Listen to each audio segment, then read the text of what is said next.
Stage 3 of the Tour of Britain, starting in Durham and ending up in Sunderland.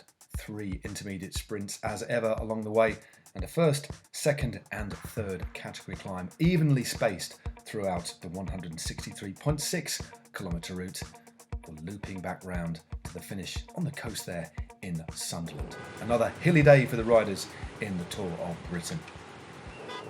It was an active early start. After just a few hundred metres, the activities begun. Numerous attacks went clear, and eventually one did settle in, but it took around 15 kilometres of riding before a breakaway of 4 riders established itself. Some of the local residents there enjoying the scenery. The 4 riders that went clear: Matthias Paskins of Bingo Power Sources, Ben Perry of With Sun God, Alex Richardson of St Piran, and Camille Bonnier of Sport Landrin.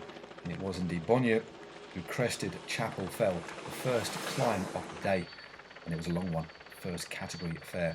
Meanwhile behind, the bunch was going steady until the rider who was second place overall in the King of the Mountain, Stephen Bassett, the former leader, accelerated clear to try and take the points, but it was Jacob Scott and Matthew Teggett who managed to take the points away from the American to bolster the lead of Scott, of course the winner of the King of the Mountains in 2019 and 2021. A good start from the man from With Sun God. Meanwhile, up in front, a potential star of the future. This young man, 53 Ks to go, almost got involved with a tussle in the breakaway. The Tour of Britain, inspirational as ever, and great to see this young man out on the roads. Meanwhile, with 40 Ks to go, the chase was hotting up. Awful wet conditions here, a deluge of rain, almost a tsunami there over the rider from Ineos Grenadiers, Andre Amador. The gap was coming down, but it wasn't coming down quick enough.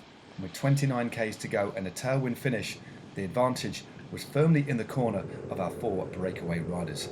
Team DSM, the squad with the winner of yesterday's stage, Case Bowl, amongst their number, also assisted with the pacemaking, but the combined might of DSM, the Ineos Grenadiers and Israel Premier Tech wasn't enough at this point. Alexander Richardson, the architect of the break success, tried to go clear with 6.8 Ks to go, and meanwhile the gap was tumbling as Bora Hansgrohe also joined in the chase. Significantly, Nils Pollitt, the German road race champion, adding some firepower to the front along with the Great Britain team as well. Coming into the last 3 Ks, it was almost disaster. A flood on the corner, Richardson backing off, and with a K to go, it was Nils Pollitt on the front. The gap now is only a mere couple of 100 metres to the front. And then with 500 metres to go, it was Camille Bonnier, the 23-year-old Belgian, who accelerated clear. 150 metres to go, it looked as if he had it. Seated and then back out, finding the gears. Ben Perry closing in, but it was to be the biggest win of this young man's career.